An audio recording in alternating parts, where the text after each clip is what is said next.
vai dar continuidade no nosso estudo do som, da vibração. Hoje a gente vai falar da ciência do Nadi, e aí a gente vai falar de mantra, se der tempo, da respiração. São os componentes que fazem com que a gente sincronize o nosso ritmo com a natureza.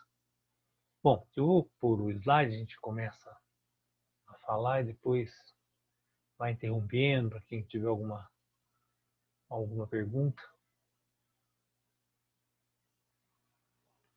Então, vamos lá. A gente falou sobre Nam. Nam é a essência do som. E agora a gente vai falar a ciência do Nadi. Nadi, que é o ritmo. Então, vamos lá. Nadi é o ritmo no qual a gente entoa o som. Hoje vai ser interessante a aula porque a gente vai falar de um aspecto muito prático, vai ficar muito, pelo menos acredito eu, que vai ficar muito claro por que a gente tem que... Por que a gente utiliza o mantra como uma ferramenta tão importante do yoga? E a respiração, né? Duas ferramentas fundamentais, respiração e mantra. Nadi é o ritmo, né? Com o qual a gente intua e conduz para essa corrente. É a ciência do estudo desse ritmo. Né? Intuar sem ritmo é ineficaz. Por isso a necessidade de entoar o mantra corretamente, é aquilo que eu já falei da transferência, que é chamado de parampará, né? Guru-discípulo. Então, o que acontece? Cada parte do cérebro ela faz as substâncias químicas com as mensagens codificadas. Vai ser muito interessante, vamos ver se eu consigo explicar de forma clara, se vocês conseguem entrar no raciocínio, e no final vai ficar bem claro também o que é intuição no seu sentido físico. Então, não existe nervo transmitindo a mensagem de uma área para outra no cérebro. Elas viajam através de uma solução. Vamos imaginar que tudo é esse sistema vibracional e se você imaginar uma água, né, como se fosse um lago, uma água, ele vai transmitir as ondas de acordo com o processo vibracional. Se você joga uma pedra, ele vai gerar aquelas ondas, né, que vão se expandindo. Essa transmissão, né, entre os nervos e todo o nosso cérebro, ele é feito nessa solução, né, no qual o estado mental ele é controlado pelo fluxo entre neurônios que vão gerar informações para os hormônios que vão distribuir. O sistema neural ele é mais rápido, o sistema hormonal ele vai criar uma situação mais demorada, mas vai existir uma transmissão, né, que a gente vai ver do hipotálamo, inclusive a prática de quinta-feira foi trabalhando o hipotálamo, a importância que ele é que liga o sistema neural com o sistema glandular. Esse fluido de mensagens químicas, que no final vai ser distribuído tanto na forma dos neurônios, né, nervosa, quanto na forma hormonal, que vai determinar nossas reações, as nossas ações e reações imediatas à estrutura externa. Então, existe um estímulo externo captado por um dos sentidos. Esse estímulo externo ele vai entrar dentro do nosso corpo por essas portas, né, pelos sentidos, e vai gerar um estímulo. Esse estímulo elétrico que vai ser transmitido, vai gerar essa solução, vai fazer a intercomunicação entre essas áreas do cérebro, né, por essa solução, o que lá no final vai gerar uma sensação, uma ação e uma reação. Quando a gente entoa no ritmo correto, no NAD, né, muda essa solução, essa química. Por quê? De novo, pensando como se fosse um líquido, uma água ou um lago. Se eu colocar uma vibração naquele lago, um copo, se eu pegar o copo e começar a vibrar o copo, dependendo da forma que eu vibre, eu vou alterar essa constituição, né, a forma como vai reagir essa solução. Então, quando eu estou entoando um mantra, eu estou modificando essa química, essa forma de transmissão, de que no final são as minhas ações. Se eu sou uma pessoa calma, tranquila, nervosa, que eu consigo entender, porque no final, né, tem pessoas que têm medo de palhaço. Né? Então, a pessoa que tem medo de olhar um palhaço, ela olha um palhaço e entra em pânico. Ela tem uma reação que todo esse sistema vai funcionar e vai gerar uma informação qualquer que vai ter uma reação negativa com aquele palhaço. Talvez, se eu ou outra pessoa olhar o palhaço, dê risada, ou talvez não aconteça nada. O que eu quero dizer com isso? Né? A informação externa é a mesma, palhaço. A forma de reação da pessoa muda completamente por essa química interna. Então, quando a gente está cantando um mantra, quando a gente está entoando no nadi, nessa vibração, nesse ritmo correto, o que a gente está fazendo? Alterando essa composição, essa solução. E aí essa alteração vai nos levando a diferentes estados de consciência e de percepção. Então, quando a gente faz uma prática constante, que é chamado de abhyasa, né, que é o sadhana, um sadhana constante, com todas as suas ferramentas, mantra, meditação, parte física, respiração, etc. O que eu estou fazendo? Estabelecendo um movimento interno, uma química interna. Então, o que acontece? Isso é fácil de notar, né? Durante essa pandemia, a gente está muito mais introspectivo, né? Preso, sem distrações, as coisas se tornam mais intensas. A gente até estava conversando com a Júlia, né? Parece que as coisas estão muito mais intensa a palavra. Por que mais intensa? Porque diminuiu muito a distração. Então, o trabalho remoto passa a ser o trabalho remoto, não tem outra coisa. Se você está no trabalho presencial, você tem o trânsito, você saiu, você controlou com pessoas, você almoçou, você vê gente, você saiu, enfim. Existem diversas coisas que acontecem no dia que dão uma outra concepção, né, de concentração, de intensidade.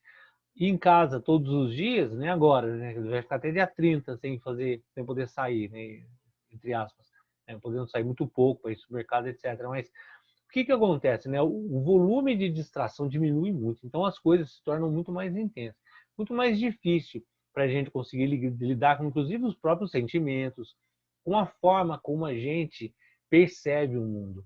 Então, o que acontece? Quando eu adoto uma prática constante, e a gente vai ver isso já já na questão do Shabada, do mantra. Shabada a gente vai ver mais para frente, mas questão do mantra, a gente já pega uma meditação e adota aquilo. Se aquilo, de certa forma, vai se conectar com o nosso ritmo, ele vai alterar essa química. A gente vai ver isso já já.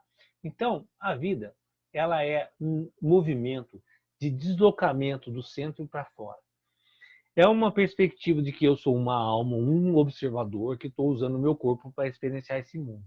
Quando eu entro nesse corpo, eu me desloco para fora. Eu começo a perceber essa existência externa, conceber essa ideia externa.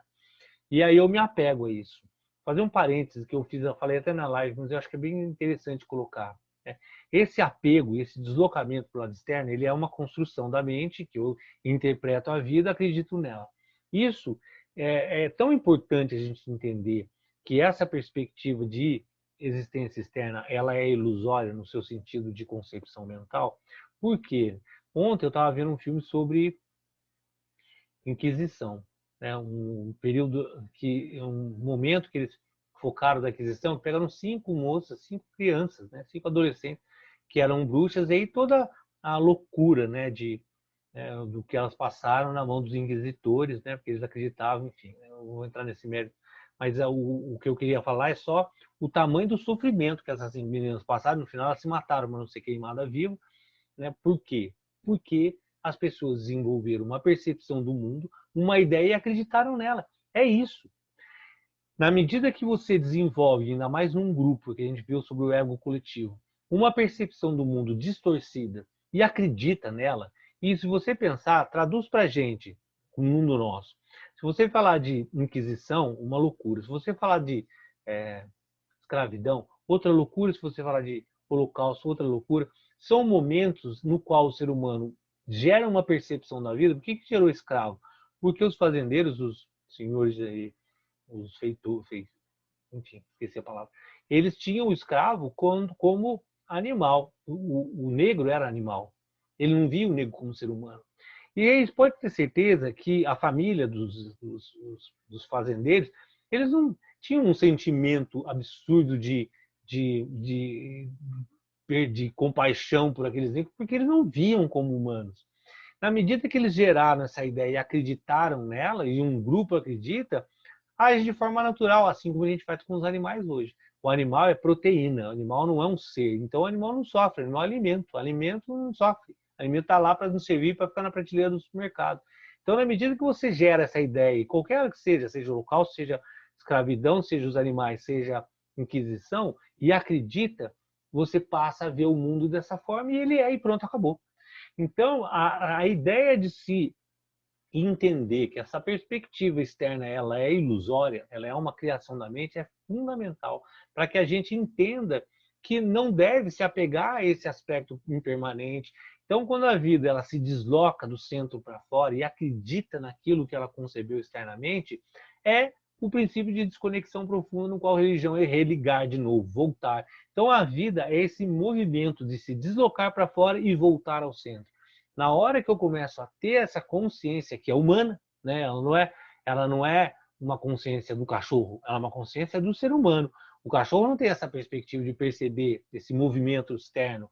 Ele vai ter essa perspectiva de movimento externo quando ele for humano. Quando ele for humano, eu consigo perceber que eu tenho que voltar. Esse é o princípio de voltar a casa, de voltar, de se religar, de se reconectar a essa existência verdadeira e pura. E aí todos os agentes obscurecedores, obscurecedores, que fazem com que eu não consiga enxergar essa realidade, que é a ignorância, eu ignoro que eu sou alma, que é a perspectiva do corpo limitado, que me dá uma perspectiva limitada da existência, que é o conhecimento parcial, eu olho as coisas e desenvolvo uma ideia daquilo, não é real, que é a perspectiva do tempo, que todos esses agentes obscurecedores fazem com que eu não consiga enxergar a realidade. E aí eu tenho que fazer um exercício de me entrar novamente numa reconexão do ritmo da natureza, para que isso limpe a capacidade de percepção da vida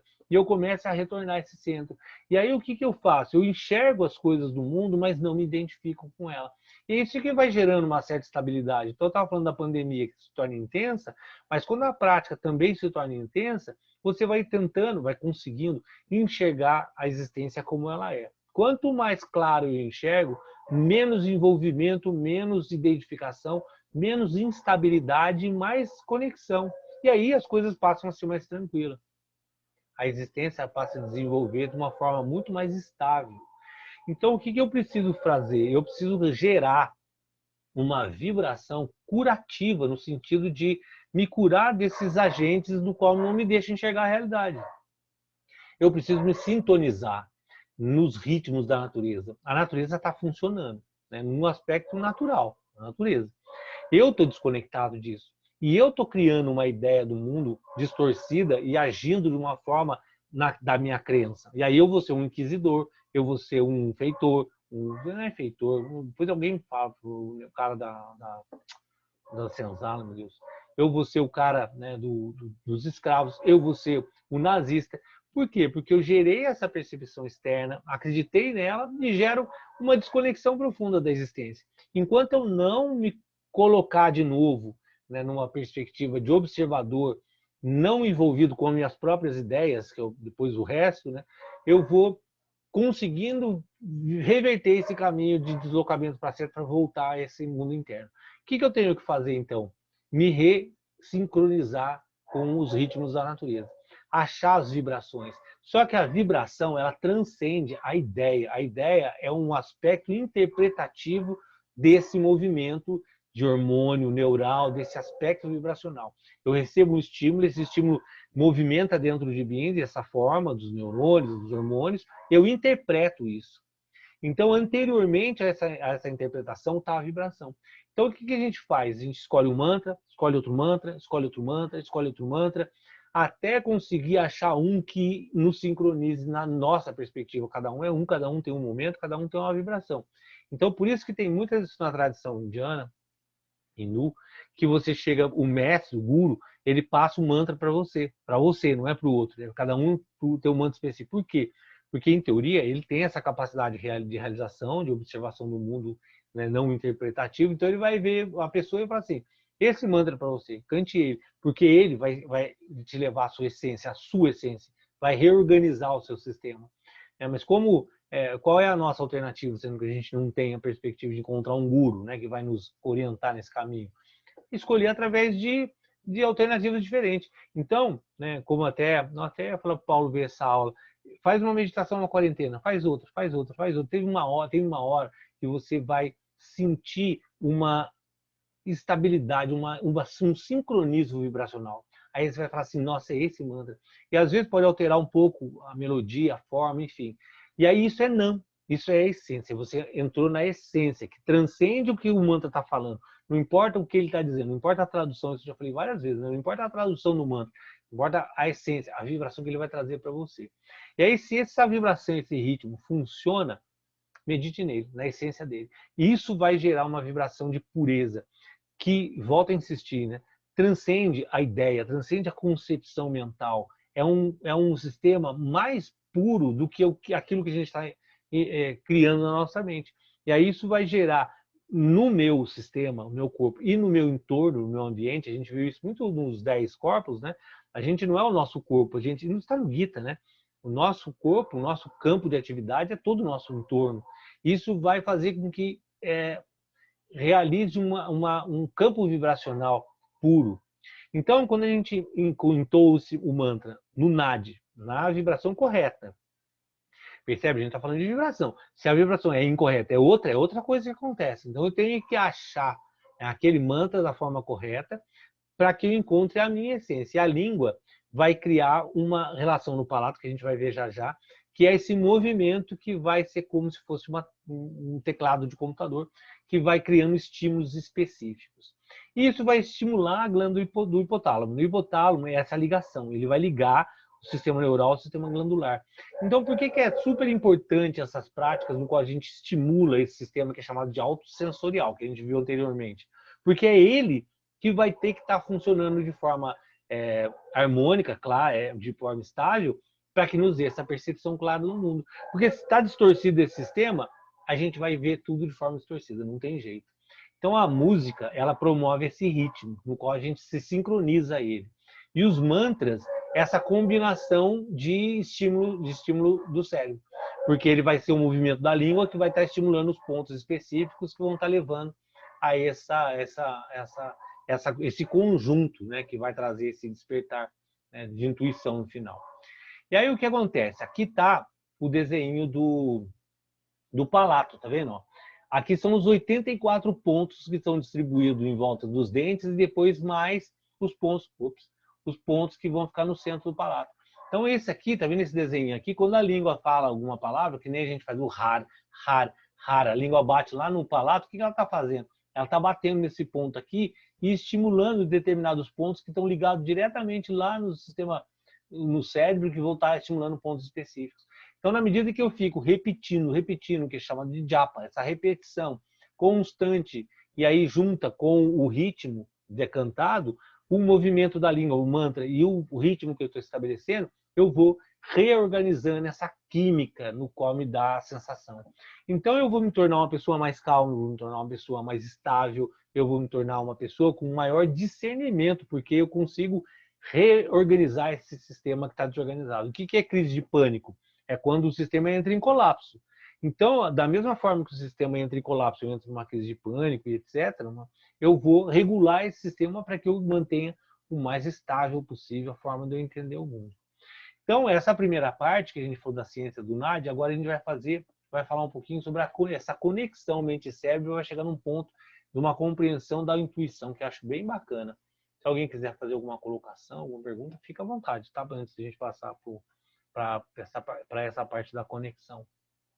Pode falar, se alguém que tiver. Tranquilo? Então vamos lá. Então, voltando. Aonde a gente para agora é nessa conexão entre mente, cérebro e comportamento. A compreensão de que o nosso comportamento, a nossa forma de entender o mundo, ela está diretamente correlacionada com esse sistema funcionando de forma adequada, a gente vai entender então. Primeiro ponto. O ritmo e a qualidade da respiração, né, junto com o uso apropriado do som, eles são interpretados como um código no hipotálamo. O hipotálamo ele recebe essa informação, interpreta isso, né, e junto com a estimulação dos 84 pontos que a gente viu lá na língua, pela língua, e isso é como se fosse uma orquestra, como se fosse eu regulando, né, de acordo com a minha batuta, que é a língua e o movimento, eu vou liberando essas mensagens, né, neuroquímicas e ativando as glândulas e regulando esse sistema, comandando esse sistema. Essa região central do... Pode falar. Alguém quer perguntar alguma coisa? Pode falar. Só abrir o som lá.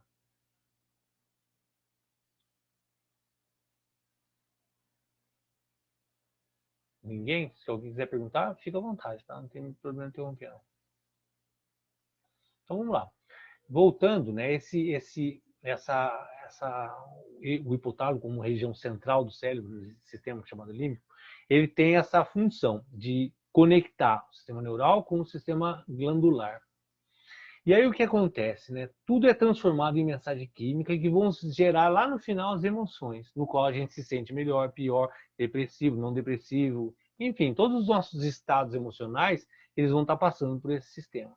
E respondendo às demandas externas. Então eu recebo um estímulo, esse estímulo se transforma nesse estado do corpo e me gera uma prontidão para uma ação fisiológica, para uma emoção, para um fluxo de pensamento. Então, o que eu preciso fazer para estimular esse sistema? A prática passada, não sei se vocês lembram, era muito repetitiva. A gente inspirava, expirava e fazia uma repetição de movimento, que trabalhava exatamente esse condutor, esse hipotálamo, para estabelecer esse estado de sincronia, de sintonia. Nós somos um sistema vibracional no qual a gente precisa sintonizar a própria natureza. Isso faz a prática de terça-feira, né, que a gente namaskar, né, reverência ao sol, à lua, à Shiva, né, e todo esse simbolismo, essa linguagem simbólica que é utilizado, mas no final, o que a gente estava estabelecendo na prática de terça-feira, de Hatha Yoga?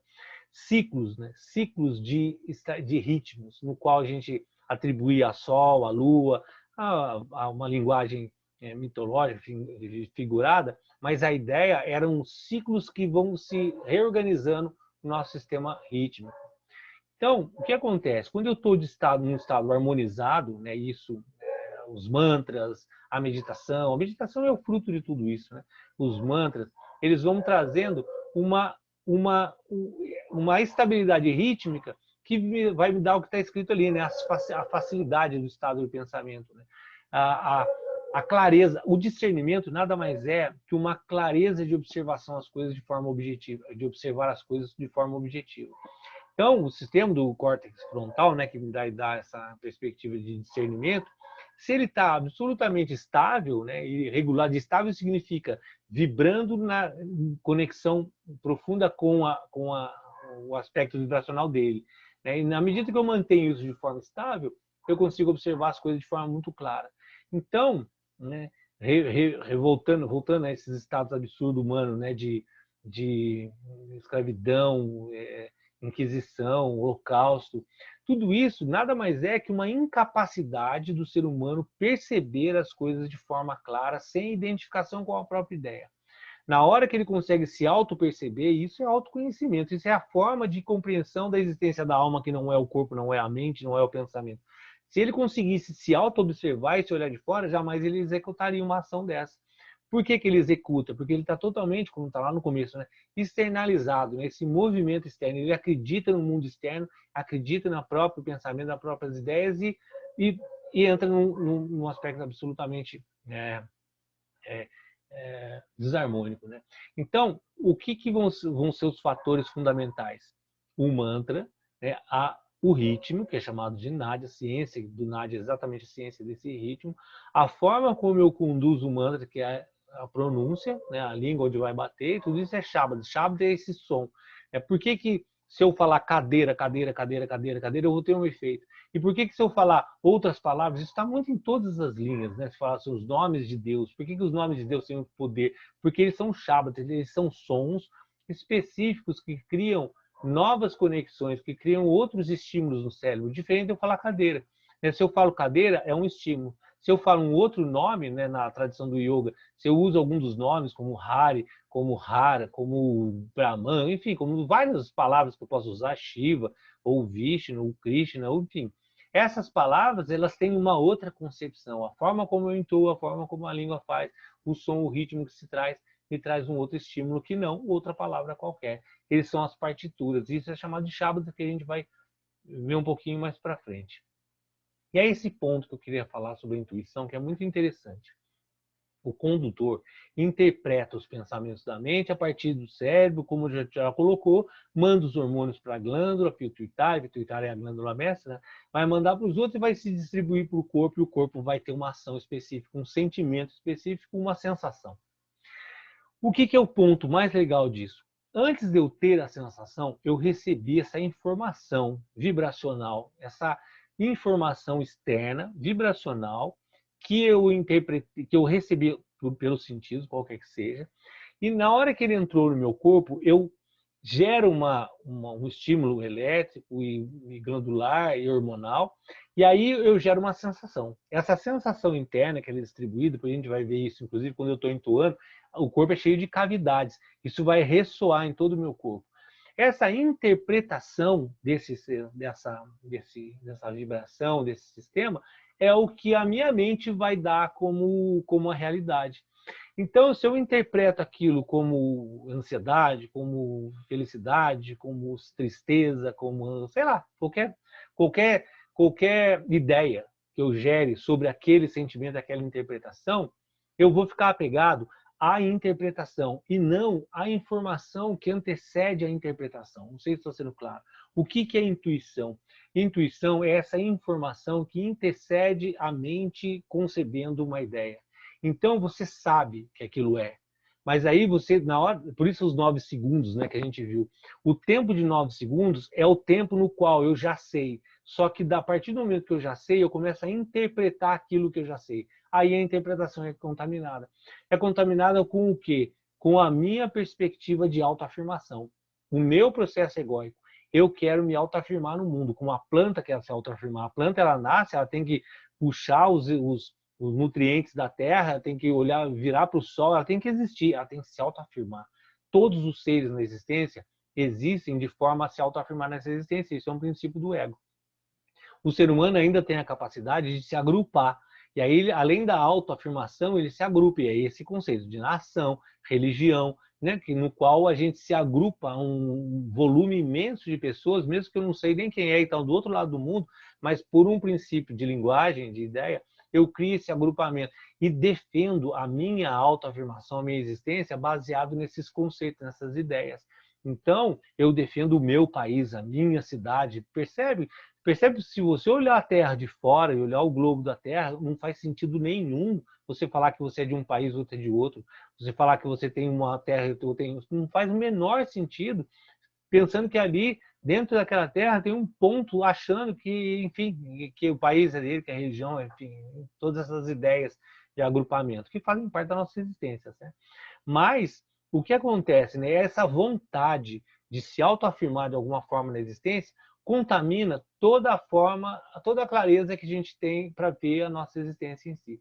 Então, entre o que é intuitivo, o que é real, o que é a informação antes de ser contaminada pela mente, isso é a intuição. Você sabe que está certo ou errado, por quê? Porque existe uma conexão vibracional, aquilo não bateu, não deu certo. Por quê? Porque não está no seu ritmo harmônico da minha existência. Eu já sei isso. Só que quando isso passa da perspectiva existencial para a perspectiva mental, eu já vou contaminar com todos esses aspectos de autoafirmação. E aí eu vou fazer o quê? Esse sentimento ele vai entrar num esquema para dizer se é melhor ou pior para mim, o que é melhor ou pior para mim, o que eu quero ganhar com essa situação, no sentido de me autoafirmar dentro da minha existência. E aí vai ser totalmente contaminado. Aí eu já perdi a qualidade da percepção real. Eu já estou associando e já estou atribuindo valores, já estou atribuindo toda uma ideia da minha concepção da vida. E aí percebe, vou voltar ao exemplo do escravo ou da Inquisição. O cara pega uma menina de 17 anos e fala que ela é bruxa, e não vou nem entrar no mérito do diálogo, é tão tosco que não vale a pena, mas no final ele vai queimar aquela pessoa viva. Ele sabe que não é. Lá no fundo existe uma percepção vibracional que não é. Está desalinhada a situação. E se você vai assistir esse filme, é um filme argentino bem bacana, deve ter outros também, mas dá para perceber claramente que existe uma desconexão profunda naquilo tudo que está acontecendo. Só que, entre ele sentir que aquilo está desconectado, e nos 9 segundos lá, a mente se conectar num princípio de autoafirmação, o que ele vai falar? Que aquele sentimento que é uma desconexão que não está certo, é o diabo, é as pessoas que estão levando, percebe? Tudo aquilo que é ruim, que ele está vendo que não está certo, ele começa a justificar para se autoafirmar, porque no final a função dele é queimar aquelas pessoas e ele tem que justificar aquilo de uma forma para ele mesmo e para o grupo que está no entorno deles. Então cria-se uma ilusão, né? Essa ilusão é corroborada pelas pessoas no entorno, e aquele sentimento de desconexão e de fora do ritmo vibracional vai ser justificado por um princípio de autoafirmação. Sai da Inquisição e coloca a gente na nossa vida. A quantidade de coisas no qual a gente tenta adaptar para a nossa autoafirmação, sabendo que não deve ser feito dessa forma, mas a gente faz porque a mente justifica automaticamente, como ela é rápida e é absolutamente automática, ela vai pegar todas as informações e rapidamente já vai criar uma situação e um cenário no qual a gente vai acreditar naquele cenário e vai passar a viver em função daquela ação específica, mesmo sabendo o que é ou o que não é. A intuição antecede isso. A intuição é aquele sentimento que fala assim, não é, isso vai dar certo, isso vai dar errado, no sentido não de prosperidade, se dá bem ou mal, no sentido que é correto, não é correto, eu devo fazer. Por quê? Porque está em sincronia, está dentro do ritmo da natureza. O que a gente tem que estabelecer na prática e entender o fundamento da prática é limpar, limpeza, purificação, purificar a capacidade de observação desse sistema todo. Enquanto eu estou totalmente preso na minha existência, no meu ego, na minha perspectiva ideológica, no que eu acho, eu perco a capacidade de perceber tudo isso. Então, por isso, o Yoga é Chitta Vritti Nirodha, né? Cessar essas flutuações. Se não conseguir cessar, acalmar as flutuações. E essa é a prática de meditação. De todas as práticas conduzem a essa capacidade de aquietamento. Aquietamento. Purificação, por isso alimentação. Se eu como, se eu bebo, se eu estou bebendo álcool, perdi a capacidade de compreensão. Se eu como carne, diminui muito a minha capacidade de clareza. Por isso a alimentação é fundamental, por isso todo o sistema é fundamental, porque eu preciso me purificar.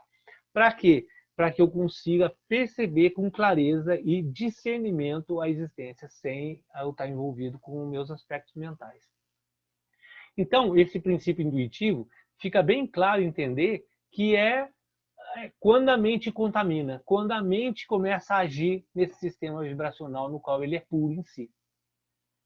Então vamos lá, terminando essa parte, né? A sincronização da língua e da respiração com a repetição de mantra vai ressoar, né, com as palavras e os sons específicos do corpo em várias das nossas cavidades. O corpo ele é feito de diversas cavidades. Esse sistema todo de sincronização da língua, respiração, repetição, ele vai ressoar no meu corpo inteiro.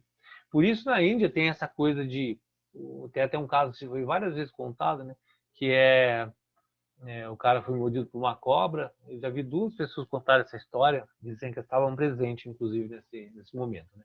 Que a pessoa foi picada por uma cobra e o posto médico mais próximo era longe e que não tinha condição de levar ele até o posto médico, ele ia morrer com o veneno da cobra.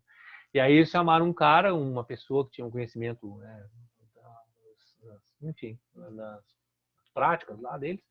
E o cara chegou e falou assim, olha, eu vou arrumar, eu vou consertar, né, curar através de um mantra. E aí ele começou a cantar o mantra, e resolveu o problema lá do veneno da cobra do cara, né? E aí isso vira uma coisa mística. Na verdade é bem exatamente esse aspecto, né? O que ele entende essa linguagem que transcende a nossa concepção mental e ele entra com uma vibração específica que vai arrumar aquele determinado problema.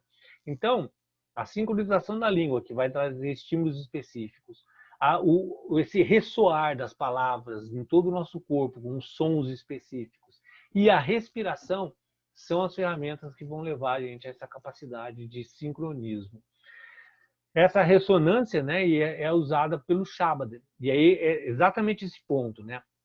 As escrituras, elas trazem as palavras que vão ser essas palavras com esse uso específico, que vão dar resultados específicos. Então não adianta eu chegar, né, o cara, vamos dizer que eu tivesse esse conhecimento, né, o cara foi mordido pela cobra e o cara vai lá e começa a cantar, sei lá, lâmpada, lâmpada, lâmpada, lâmpada e cura o cara. Não é isso, né? Ele vai ter que ter aquela vibração específica que atua naquele ponto específico. Isso é chamado de Shabda, que a gente vai ver mais para frente com mais calma.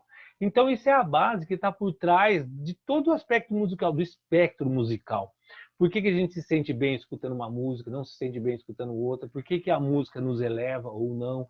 Por que a música tem uma influência tão profunda dentro da nossa existência? E se você pegar as artes em si, elas têm essa conexão, esse aspecto divino, né, de nos transcender a existência humana, porque elas falam com uma linguagem que transcende a linguagem mental, né? Ela extrapola isso, ela antecede isso. Na verdade, a arte ela é uma expressão de algo que não dá para entender, e aí ela tenta ser expressa em forma de pintura, literatura, música, etc. Né?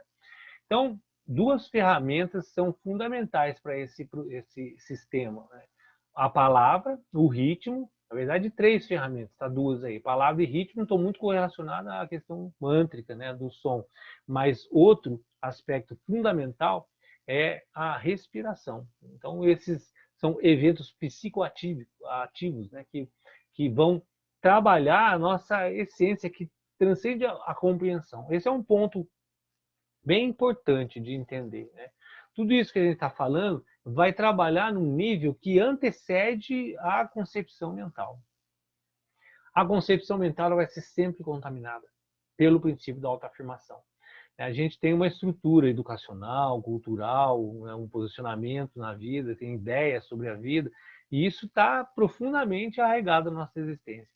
Qualquer coisa que eu pense, ela vai estar contaminada com todas essas informações que eu carrego, né, de existências, né, informações genéticas. E aí é muito difícil eu conseguir me libertar desses condicionamentos. Né? Esse é um grande ponto que é chamado de moksha. Moksha exatamente significa liberar, se liberar desses condicionamentos todos no qual a gente está preso, né? Chamado de samsara. Samsara é essa roda, chamada de sanskara, essas impressões que vão conduzindo a nossa existência. Então, o ritmo aumenta o nosso senso de equilíbrio, controle sobre os nossos movimentos. Percebe, então, por que a repetição, por que o mantra específico de um para outro, porque eles vão trazer esse senso de harmonia, de reequilíbrio, de controle do nosso sistema emocional, da forma como eu vejo o mundo. Então, o próximo caminho, até eu vou parar um pouco para vocês fazerem perguntas, porque eu acho que esse tema vale vocês fazerem perguntas. Diga. Fiquem à vontade. Eu queria perguntar, Danilo, quem cria a música ou qualquer outro tipo de manifestação artística está em processo intuitivo? Exatamente.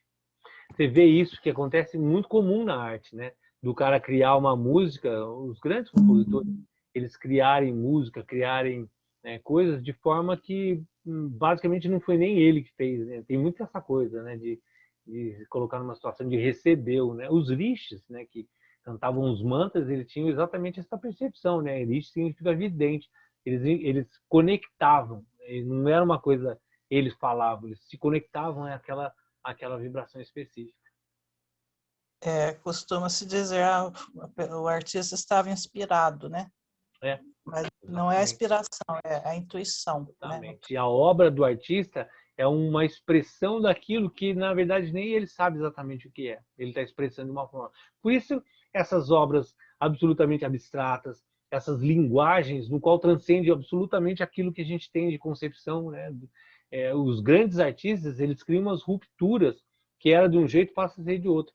Um exemplo bem típico disso é quando você analisa a obra de Piet Mondrian. Piet Mondrian foi aquele caso dos quadradinhos lá, amarelo, preto, né, dividido em linhas. E aí, se você olhar isso hoje, né, não tem grandes importâncias, né, porque são quadrados, né, e qual é o grande lance disso. Mas se você analisar aquilo na época que ele fez, não existia essa linguagem, não existia aquilo. O que ele fez era inexistente. Fácil para entender isso é pensar da seguinte forma: faça alguma coisa agora que não existe. Faça qualquer coisa em qualquer área que não existe, que seja absolutamente única. É praticamente impossível a gente conseguir conceber algo que não exista. Então, e o que eles fizeram foi isso. Naquele determinado momento, eles conseguiam conceber criações que não existiam, absolutamente novas. Isso é uma expressão de algo que não está no intelecto, não está racional. Não é uma coisa racional. Ah, eu vou criar. Porque se fosse racional, a gente conseguiria fazer e não consegue. Qualquer pessoa com o maior nível intelectual possível chegar e falar agora, faça uma coisa nova. O que ele vai fazer? Ele vai pegar dentro da cabeça dele, tentar criar algo novo dentro da informação que ele tem. Não tem como ser novo. Percebe? Porque é só limitado aquilo que está dentro da cabeça dele. É impossível alguém criar algo novo sendo que tem a informação limitada da existência. Eu só vou criar algo que transcende, que seja absolutamente novo, na hora que eu conseguir cessar essa volume de informações que eu tenho e transcender as minhas informações. Aí eu vou fazer algo que nem eu sabia. Isso é o princípio de intuitivo, isso é o princípio que antecede a interpretação mental. Tá? Estou sendo claro, gente? O assunto é meio complicado, não sei se está tranquilo. Pode falar, por favor. Danilo, você está sendo claro, eu que estou atrapalhada aqui. Porque o que eu estou tentando entrar no meu racional é o seguinte: se o negócio acontece, o princípio intuitivo é antes de você interpretar, se você começar a interpretar, você já contamina, então Sim. não tem como a gente saber se identificar a intuição, porque a partir do momento que você identifica, já está contaminado. Exatamente. É Mas isso? como é que seria esse processo de identificação? Na hora que eu consigo aquietar o máximo possível a minha mente. Quando eu consigo Ah, manter no estado meditativo profundo, o que eu estou fazendo? Aquietando esse processo e não interferindo em nada. E aí o que é a tradição do yoga, né? Eu consigo me transformar nesse observador. Eu observo tudo isso, a minha mente, os processos. A maioria das meditações que a gente faz é focado nisso, observa os pensamentos, não se identifica com nada. Porque na medida que você realmente assumiu esse posto, esse papel de observador, a sua mente passa a ser como você está observando o externo. Quando você olha para qualquer coisa fora, você não se envolve com aquilo, você não identifica profundamente, não se torna aquilo, porque você tem a clara noção que está fora. Na hora que você tiver essa clara noção de observação dos próprios pensamentos, é como se você estivesse olhando uma estrada com um monte de carro passando. Não tem nada a ver comigo. São só meus pensamentos. Olha que lindo isso, percebe?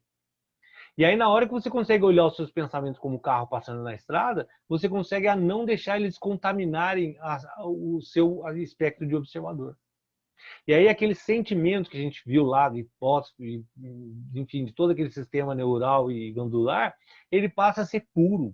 Né? Eu sinto aquilo e aquilo é. Eu não tenho contaminação, porque eu observo, inclusive, meus pensamentos e o próprio sistema funcionando.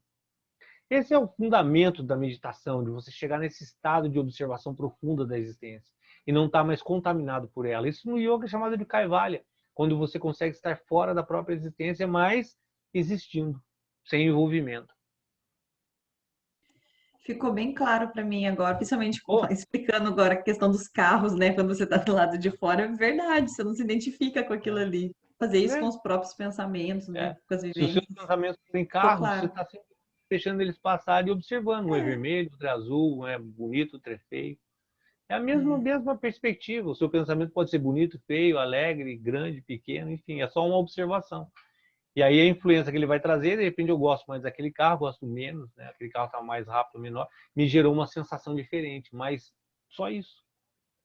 Não tenho beleza. apego, identificação, que é o que traz todo o sofrimento humano. Pode falar, Curi.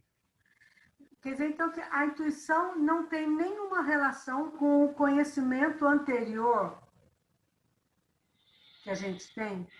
Então, né? E é uma colocação que se fez muito interessante, porque o conhecimento anterior ele vai ser sempre o conhecimento limitado. A intuição, em teoria, ela não tem correlação direta com o conhecimento. Né? O conhecimento interpreta a intuição. O conhecimento ele vai ser uma forma interpretativa do mundo e é como a gente vê o mundo. Mas a gente existe numa dimensão anterior a essa interpretação. Esse é o princípio da alma, né? Da existência eterna, do observador puro, dessa pureza existencial. Porque qualquer coisa que é feita pela mente é interpretativa, ilimitada. Os 5 agentes obscurecedores, um deles é a minha limitação corporal, a minha forma de entender o mundo, o conhecimento limitado. Tudo isso me dá uma interpretação. E isso é Maya, a visão ilusória do mundo.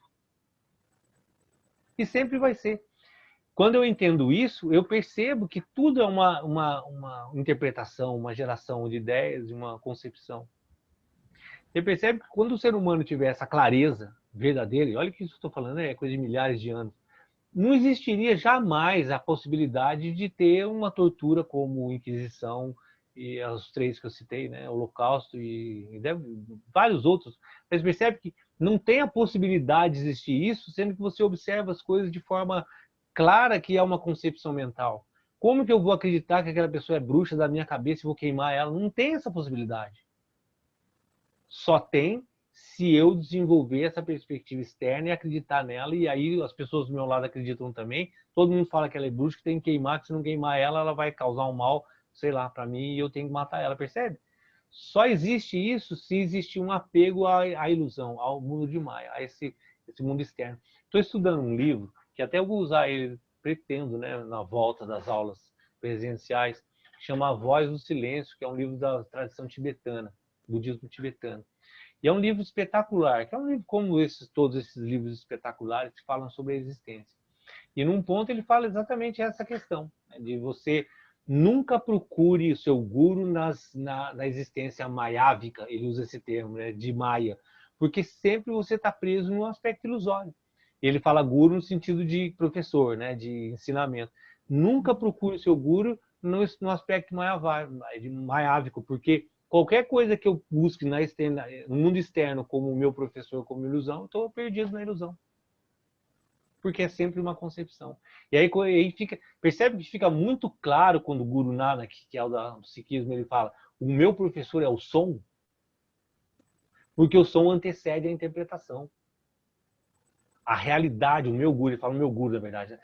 Quando ele fala o Guru é o som, ele está falando que antes da sua interpretação existe uma vibração. Esse é o conhecimento, esse é o Guru, esse é o verdadeiro conhecimento em si. O resto passa a ser do mundo maiavádico, como diz a Helena Blavatsky no livro dela. Na verdade não é ela, né? É uma visão tibetana. Mas é interessante isso, né? Praticamente, o que traz isso de bom na nossa existência? Essa qualidade de entender essa visão ilusória do mundo. E não cair na bobagem de acreditar nas nossas ideias. Elas são suporte para a nossa existência. Elas são a forma como a gente interpreta o mundo e a gente existe nele. Mas é simplesmente uma ilusão impermanente que amanhã vai ser outra coisa e mudou tudo. Na hora que eu me afasto disso, a vida se torna absolutamente mais estável. E aí qualquer coisa está certa. Onde que eu vi, meu Deus? Foi no livro... Isso está no Shiribhava, no Bhagavad Gita, no Shiribhava, mas eu vi em outro lugar também. Eu não lembro aonde agora. Que é exatamente esse aspecto de chegar num ponto onde tanto faz o céu e o inferno. Os aspectos externos não modificam mais nada. Não tem mais nenhuma influência. Tanto faz.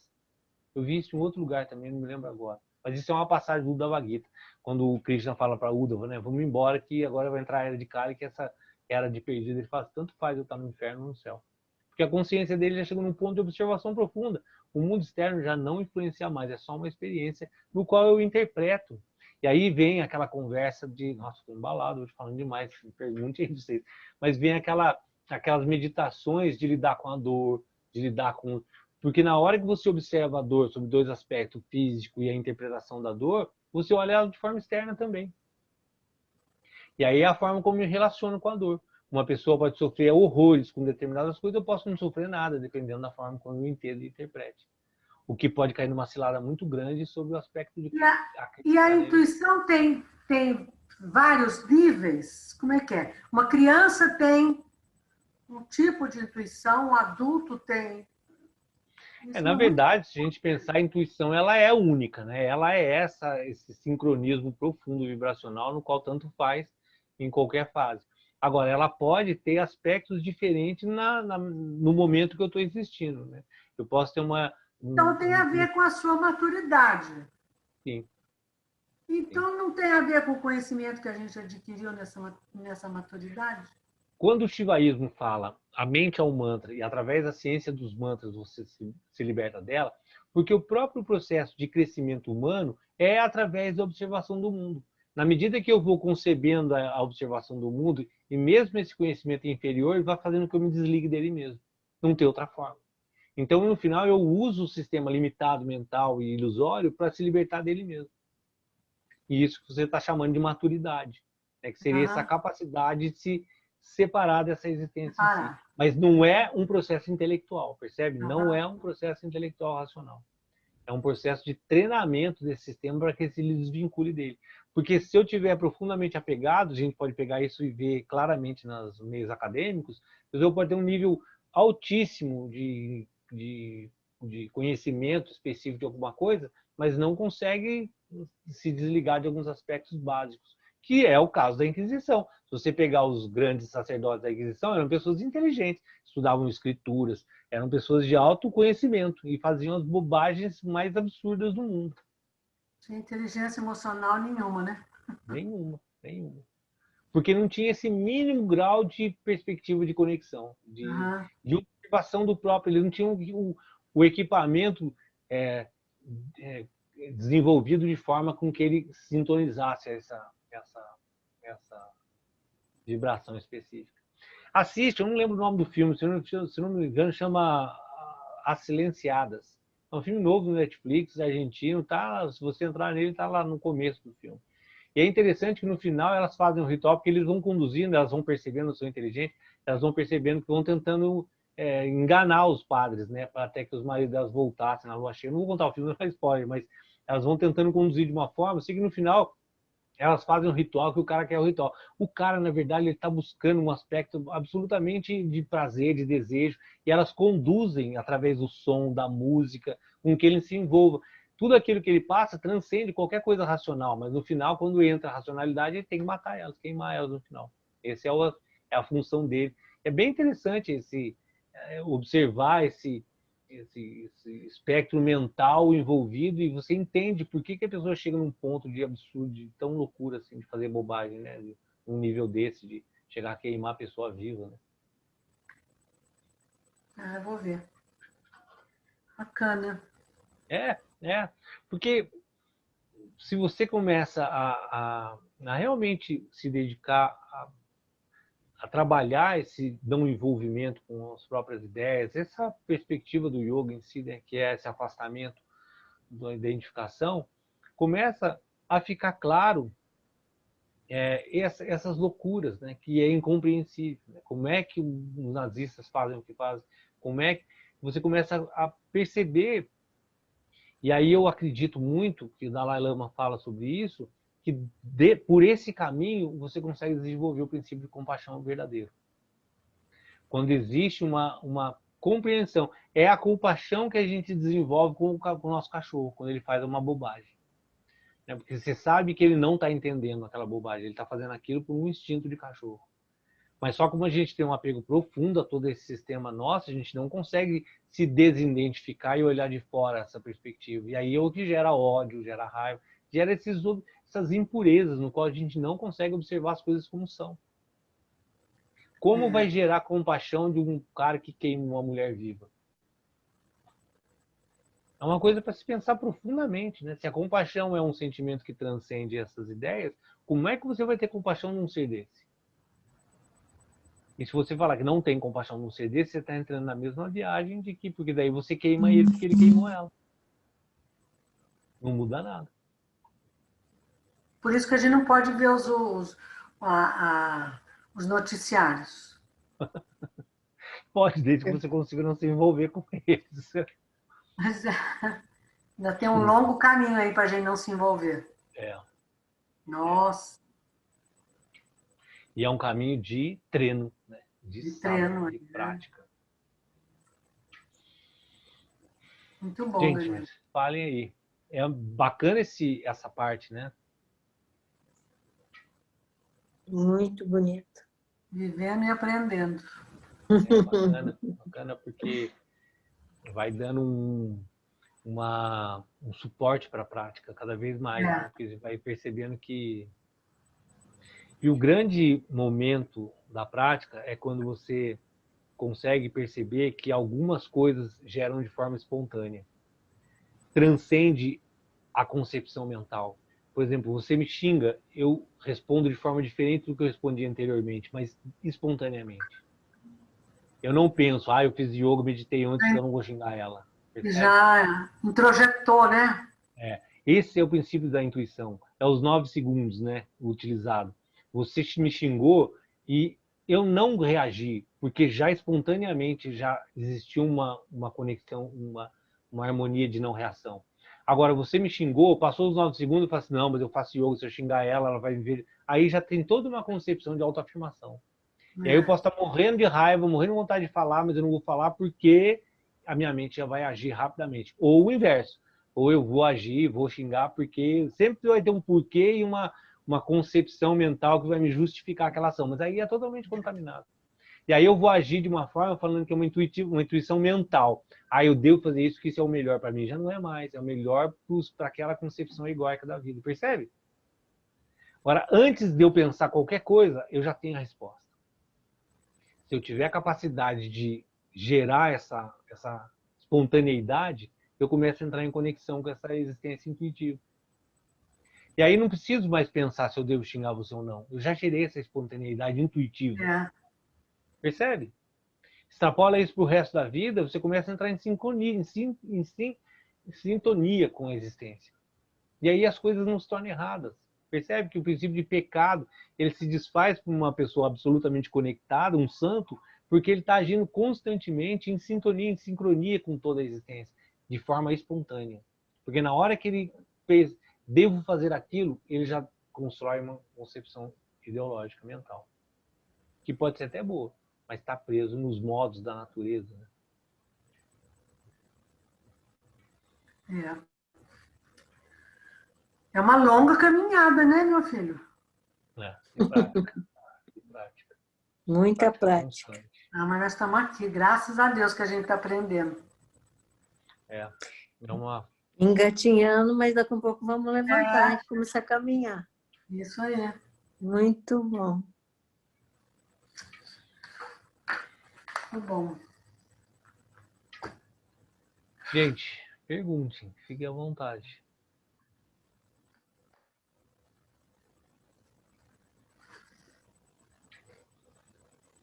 Está todo mundo procurando a sua intuição. Já deu 9 segundos, já não tem mais. Já contaminou. Não é mais. Não deu, não. Ele não sabe a partir de que momento começou a pensar. Semana que vem a gente vai falar sobre respiração. Né? Se existe uma ferramenta que é o mantra que a gente está falando, a gente vai falar de respiração, logo em seguida a gente vai falar de mantra. São as duas ferramentas. Então, o que eu posso controlar? Né? O que é controlável na minha respiração consciente? E aí a gente vai falar um pouquinho sobre os 4 aspectos que a gente consegue controlar na respiração. E os efeitos que isso traz. Isso é de fundamental importância. Essa é uma aula assim, prática absolutamente importante. Entender o que eu faço na minha respiração de controle e o que isso me traz de benefício, de resultado daquele controle. E aí depois a gente vai ver o mantra. Né? São as duas ferramentas. Eu estava na fisioterapia sexta-feira e aí do meu lado estava um que eu não conhecia, ele se chama Walter Lafrata. E ele se machucou e o menino estava fazendo uma manipulação na perna dele, né? E eu via que ele estava gemendo do outro lado, né? Mas eu via que a respiração dele estava, né? Que ele estava tentando administrar aquela dor, né? E daí ele conversou com o menino, tal, com o fisioterapeuta, e daí ele falou assim, a respiração ajuda muito a gente, cara. Ele falou, né?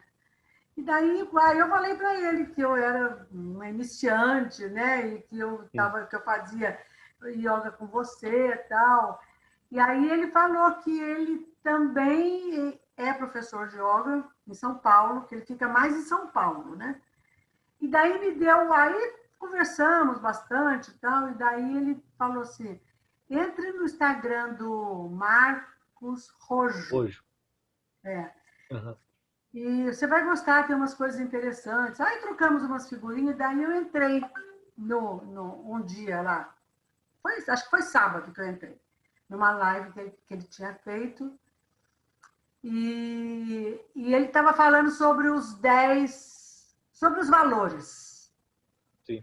Aí eu revi a aula que você deu para a gente há um tempo atrás, né? Achei muito interessante. Hoje é bem bacana, bem bacana. Ele trabalha no Einstein, então trabalha no Einstein. Né? Ele que faz parte esse Walter faz parte do grupo dele. Do Marco. Tem um trabalho bem bacana, né? Nossa, achei muito interessante. Mas eu achei mais legal que foi assim, uma aula de reforço. Rever de novo os valores, né? Super legal. Gente, é isso. Alguém tem mais alguma pergunta, alguma colocação?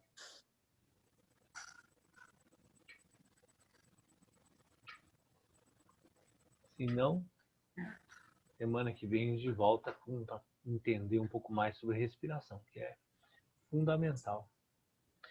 E amanhã a gente tem uma prática bem legal também de fluxo, uma prática Hatha Yoga, vai trabalhar exatamente fluxo, entrar no fluxo, criar ritmo, né? E vai ser uma prática de pequenos vinyasas, né? Mas são bem uma prática de ritmo mesmo. Quem puder, agora está todo mundo de home office, né? Eu vou tentar. Aproveite agora. Tem Vou 2 ou tentar. 3 semanas para estar livre desse mundo externo. Wesley, bacana a foto que tá você de perfil. Ah, eu era jovem. Não fala assim, meu filho. E eu sou a mais velha de todos vocês, como é que fica? Você fala Que assim. foto. Não fale assim. Reveja os seus conceitos. Gente, eu vou dar boa noite, que para variar, minha bateria está acabando e Gente, só vou, já está só começando vou a travar. desligar aqui a gravação para quem está pegando a aula. Boa noite para vocês. Boa noite.